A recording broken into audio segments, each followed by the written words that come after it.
I'm joined by Patric Fallon of Moebial Studios, and we're going to be talking about Aquamarine, which is his first commercial game. So, Patric, thank you for agreeing to sit down and talk with us a little bit. My pleasure. Absolutely. So, why don't you give people, to kind of start the ball rolling, a pitch for Aquamarine and kind of tell them what the basic concept of the game is and why they should be interested? Yeah. The basic idea behind Aquamarine is you are a lone space traveler who happens upon a undiscovered planet, and while you're in your ship and you discover this planet, a signal is transmitted from the planet that basically causes your ship to crash. You escape your ship in an escape pod and are separated from your actual spaceship. So the goal of the game essentially is to get from where you land in your escape pod to the crashed ship. And you do that by taking your escape pod into this ocean planet and into the depths and basically discovering what is there. It is a story-driven game, so there is like this loose premise, or I guess not loose, but it's like a sort of broad premise, like you go from A to B, but the narrative changes as you're progressing through the environment of the planet. So gameplay alters. You are basically learning about what this planet what the environment on the planet is, how you can fit into it as an outsider, as an unaccounted variable, I guess, and then figuring out like what is the history of this planet? Like, has it always been covered in water? What has existed here? What, like, basically, the game is a story of a traveler recovering their lost ship in order to get back to what they were doing, but it becomes something more, and it becomes about the planet that they're on. Cool. That's a fantastic overview of the kind of the whole setup. Yeah. So before we start digging into the little things, I do want to mention. So I first ran into Aquamarine at this year's Play NYC, and was impressed by the game so much that you guys were awarded our Editor's Choice Award for that Yeah, show. I got the award right over here. There it is.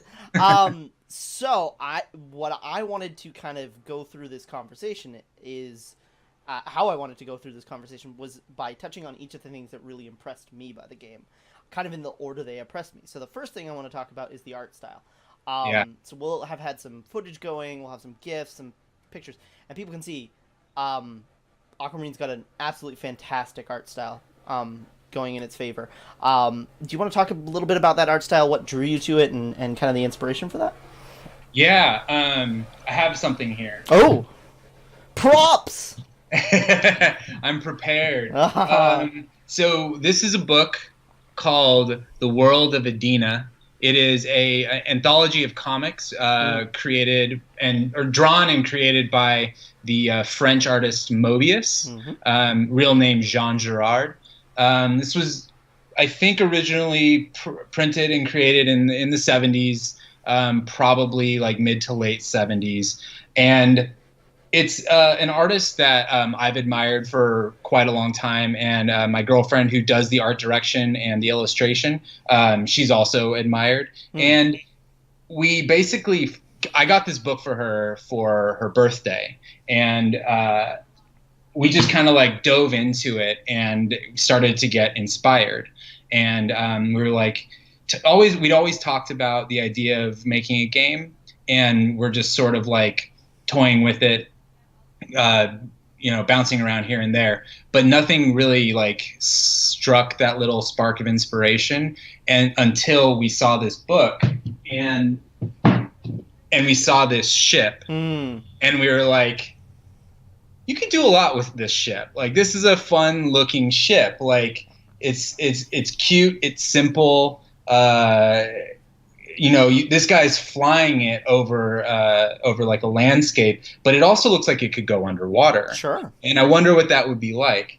And so we basically just saw this and we're like, let's try to make a game around this. And that inspired also the artwork, or using a style like Moebius. And if you dig deeper into that time period, especially French sci-fi illustrators and animators and animated films of that time, there's a real like deep appreciation for that style of like simple lines, vibrant color, sort of like psychedelic imagery.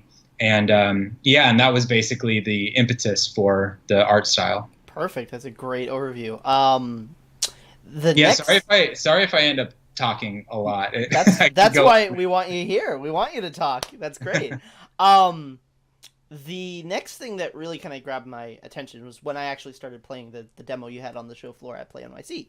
And the thing that really got me interested is this kind of balance, I guess. This kind of act of balancing things is key to the mechanics, where you'll be collecting resources as you're exploring, and you can either use those resources to upgrade your ship. There were a couple of upgrades available in the demo, but they're also your fuel. So it's this play between fueling your ship and maintaining your ship or upgrading your ship. I want to talk about how you arrived at that as kind of being a central mechanic. I think there's a lot of interesting play you can do with that. There's a lot of interesting things you can say with that mechanic. So I'm interested to know how you arrived there. I wanted there to be... Well, sorry, let me start over. So this game has actually taken a few different forms. The inspiration for making it was literally the art. And then we were following from there what the gameplay would be. And so there was a version of this game that wasn't turn-based. That was actually a like Twitch action thing. And at the time, I was a very, very early game developer, just experimenting, doing game jams. And so I was working with really simple stuff. And I was thinking, I wonder what it would be like if Binding of Isaac didn't have bullets. Like what kind of game would that be? Like, what is a Binding of Isaac game that's more about dodging and more about movement and things like that? And so that's basically where the idea of having to, instead of this being a shooting game, it's a resources game that has similar mechanics to these like more actiony roguelikes. So, and that plays into the idea where violence and combat isn't the answer to everything. It's more about movement, managing your ship's resources, collecting the necessary resources, and the sort of push and pull that comes from that. Yeah, that push and pull, that's exactly what I felt when I was trying it. This push and pull, not only from your own needs, but like from the environment's needs. I think it's a really cool idea to work with. Thank you. Yeah, and it's only like the version you checked out was the most base version of it. In fact, most of the mechanics that were like active in that demo come from the first prototype of the turn-based version of this game, which is the one that we're now building. And so a lot of that stuff is like, that's like the simple basis. And then from there, it's growing to a lot more complex type of use cases and like scenarios that you can find yourself in. Perfect. So you've already alluded to the other thing that really got my attention. That's kind of like, there's kind of like three stages of my like love of Aquamarine: seeing the art, playing the demo, and then talking to you about it. And when I talked with you at Play NYC about it, you showed off something that I think has a ton of potential and is really interesting, and that's the ecosystem you're kind of trying to build. And this interplay, kind of like we've said, like this idea of balance, this idea of push and pull between the different parts of that ecosystem. And the thing I really loved is what you already mentioned, in that violence isn't necessarily the direction you want to go. So I was hoping you'd elaborate on how that ecosystem is starting to develop. Obviously, Aquamarine is still very much in development, so of course things are subject to change. But how it works at this point, kind of some of the different elements, and then why you wanted to go that direction of a non-violent route to solving those issues. Those problems. Yeah, I don't want to give too much away. No, that's quite all right. And that's only, and I'm not trying to be coy. That's just because part of the game and what I want part of the experience to be is discovering how things work and why things do what they do. And that's not because like there's nothing else to be done, and that's not because like it's like that important. It's just there will be surprises, and if I'm here to tell you what's going to happen or potentially going to happen, those surprises will be less meaningful, and they might even like hit you less and have a different effect, and that could affect how you play the rest of the game. So without giving things away, there's wildlife, there's flora and fauna. It all exists in a way that would, like, the idea of it is that it would be happening even if you weren't there.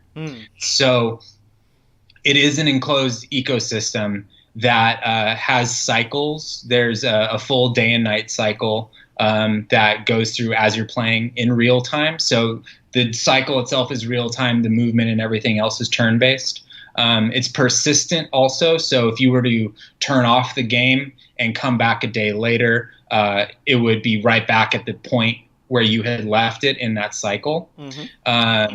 So that's a big part of it is, we're dealing with water. So we're dealing with tides. We're dealing with how time of day affects the creatures. And so that's really what I wanted to happen is have a real world that you can feel that would be happening and existing even without your interactions with it. And so that's where it comes into what is your place in this system? What is your place in this cycle? Like, what can you learn? Like, are you a player who wants to break it and just leave a trail of dead bodies in your path? Or are you someone who wants to understand it, study it? I'm not getting super like scientific with any of this, but like, you can learn things. Or is that your method of play? So, and a lot of that comes from the idea of combat isn't the, correct answer, maybe ever, but it's an option. And I wanted, that was like that, like I told you earlier about the Binding of Isaac with no shooting. That's kind of where initially I was like, what can I do with a game that is more about defense than offense? And that kind of played into this idea of an ecosystem where if we, myself or you, were put into the wilderness somewhere, we would defend ourselves, but we wouldn't necessarily go around killing everything just because it's there. Like we see a turtle and we squash it. Like that's not going to happen. But we might like look at the turtle and maybe we're starving and we're at our like, we're going to die tomorrow or something. So then we would be like, okay, I'm sorry, Mr. Turtle, but it's either you or me. And that's a choice you have to make. And I want there to be importance to those types of choices. I really like that direction that you're going with it. I think it's as much as it is set on this distant alien world and this weird art style, it's a very real decision. Like you just said, it's something that is primal. And I like that element of it. Yeah. I think there's also an element of I love like fighting games. Like I have like Injustice 2 on my PS4. Like I like fighting mechanics and stuff. Like that stuff is fun. Dark Souls and everything. I'm like super into that. But I also think that a lot of times fighting is not necessarily a crutch for games, but it is an easy way to find mechanics. It's an easy way to find conflict.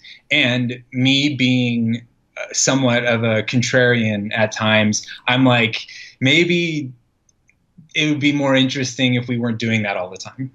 Absolutely. Spot on. I can only agree with that. So those are kind of like the three major things that drew my attention to Aquamarine and the reason why I'm so excited to see what you guys create. But I'd love to turn and talk about what drew you to make a game. Like you said, this is your first time making a game. It's your first delve into this world of independent game development. So what attracted you? So, uh, excuse the long-winded explanation. I'll No, feel it's free to good. trim as much of this as you want.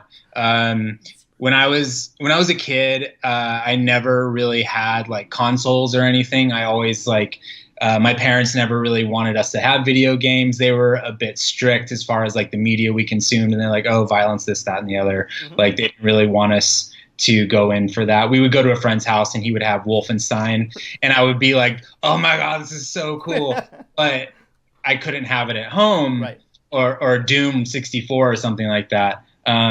But one thing I was able to do is use my parents were teachers, and I was able to use my parents' computers to play adventure games and like LucasArts games and like Loom, Curse of Monkey Island, Day of the Tentacle, stuff like that. And those have always like just been probably my favorite type of game, at least insofar as like I have these like very fond feelings and memories, and like when one is done right, like there's nothing better.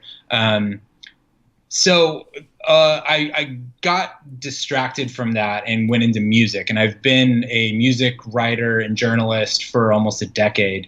And before that, I played music and I would write music and all of that. And so music basically took over my whole life for a really long time.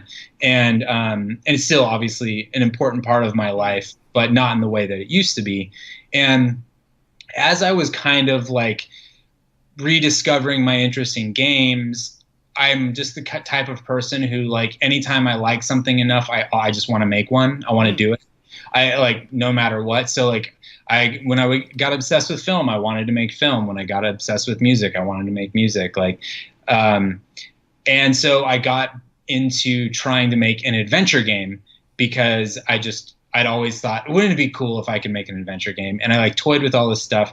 And it just never worked. I'm not a programmer by like trade, or I've never studied it. I never went to school for that or anything. And so I bounced off of that stuff. I tried really hard to find some game development programs that were more like image based and more like easier barrier of entry, I guess, lower barrier of entry. And I would get so far with those, but it just wouldn't work. It just wasn't really happening. And like, actually, my girlfriend Tanya and we started our first like little game project with a program like that, and we got pretty far, but it just like didn't work. And then eventually I discovered Unity, like so many budding game developers Absolutely. do. And I think I was unemployed, aka freelancing at the time. And I just had enough time, and I was like really disillusioned with the music industry. I was really disillusioned with my career and future as a writer and a journalist in the music industry. And I had this drive that was like, I want to do something else, and there's still this like burgeoning desire in me to try to create a game. And so I just did like a crash course. I was part of a forum that announced they were going to do their first game jam, and I was like, okay, I'm going to do this. I'm going to make my first little game. And so I just started to make little game jams. I made I think 3 that were finished and a couple more that started and never finished, and just like learned and learned and learned. And eventually I was like, I'm going to do an actual like finished full title, and I'm going to, I've had these ideas and I'm going to test them out. And basically I was able to leave my job at the time and move into a full-time development position for a little while. And so it's kind of like pushing all your chips in, being like, this is it, I'm doing it, like now or never. And which is not necessarily the smartest thing to do, but I kind of felt like I didn't have a choice. Sure.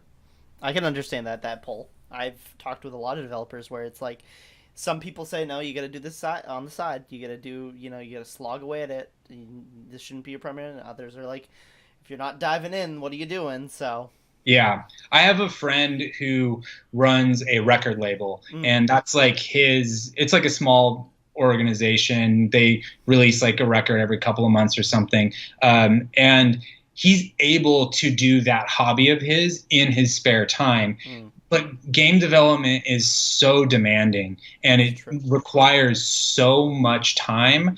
If I didn't do it full time, nothing would get done. When I was trying to balance my work and the or not full-time development, but like development on the weekends or when I get home from work at like, 8 o'clock or whatever, it wasn't happening. So I was like presented with an opportunity that I just had to take. Absolutely. So you already mentioned some of the inspirations of games passed to you.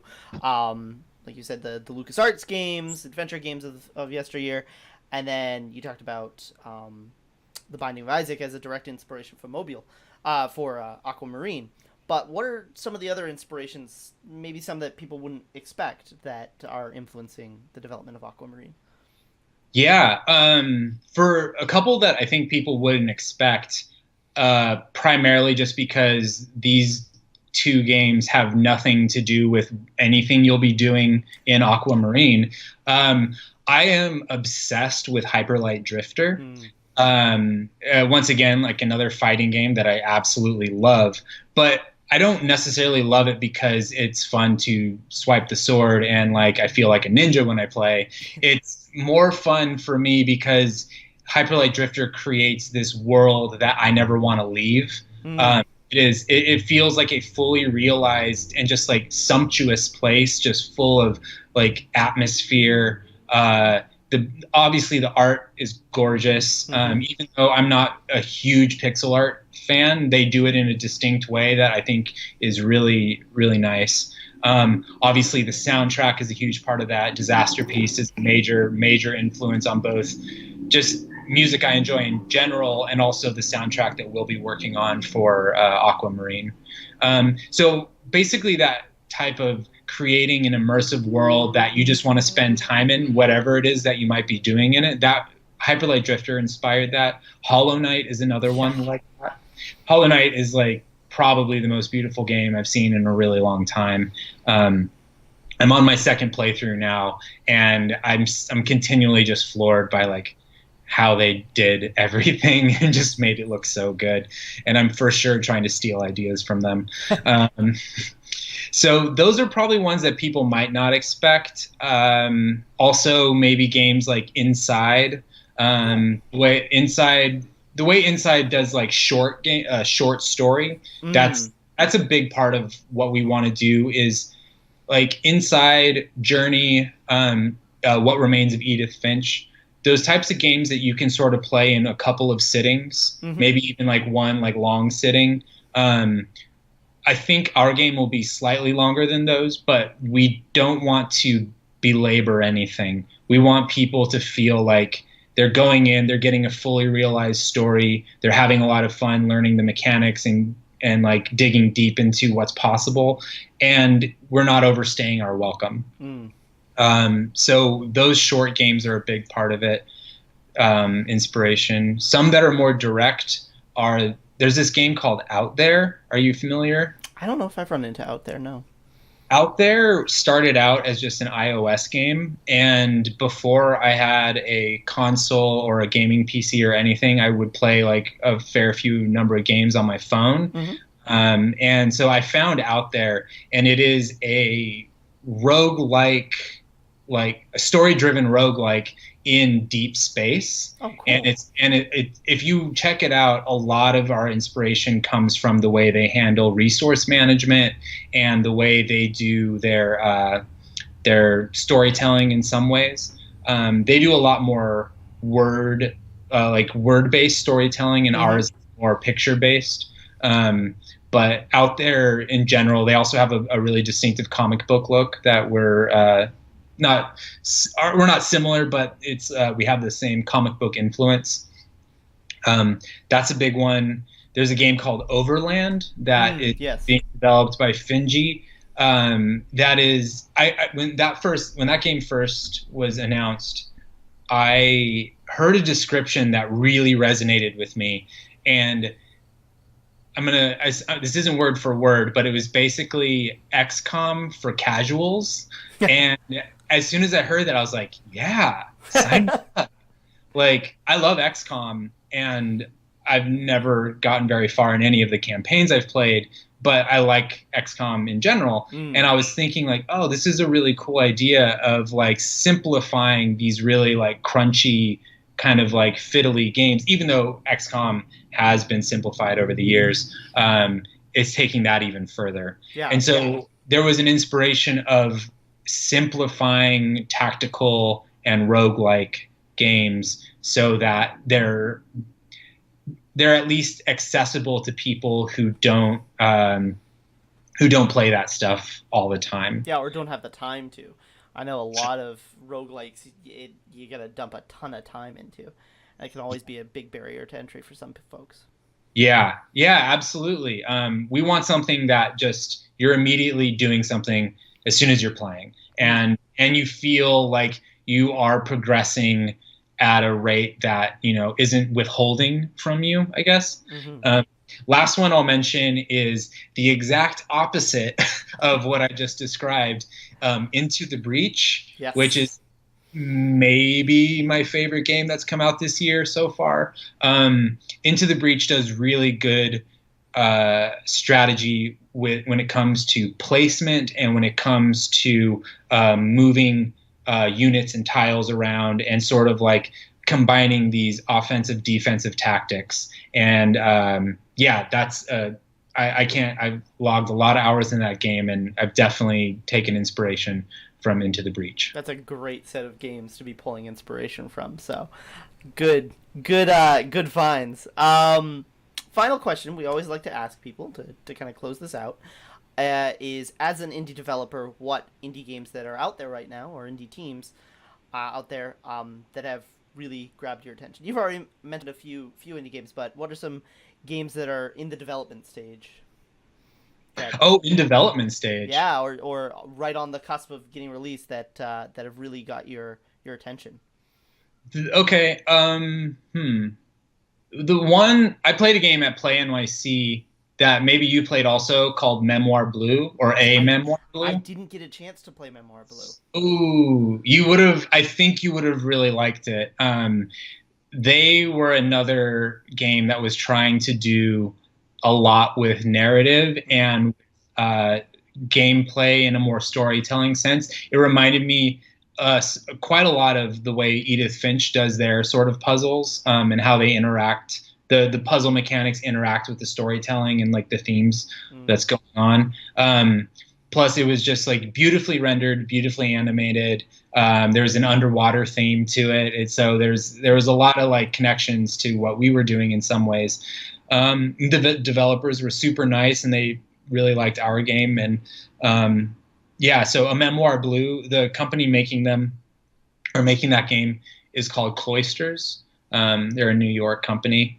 There's one I want to mention that isn't in development and but is a major inspiration, and I think more people should check out. And it is called Galactic Keep, and it is a digital board game that has some of the coolest artwork that I've seen in a board game or turn-based game in a really long time. It's also really hand-drawn, very like 70s and 80s inspired. It's like sci-fi D&D. Oh, cool. Yeah, and that's by Gilded Skull Games. That game is really cool, and they're working on a new game called Dark Venture that's like a card game. I think they're going more from digital into like physical tabletop stuff. So I would recommend checking out Galactic Keep and Dark Venture.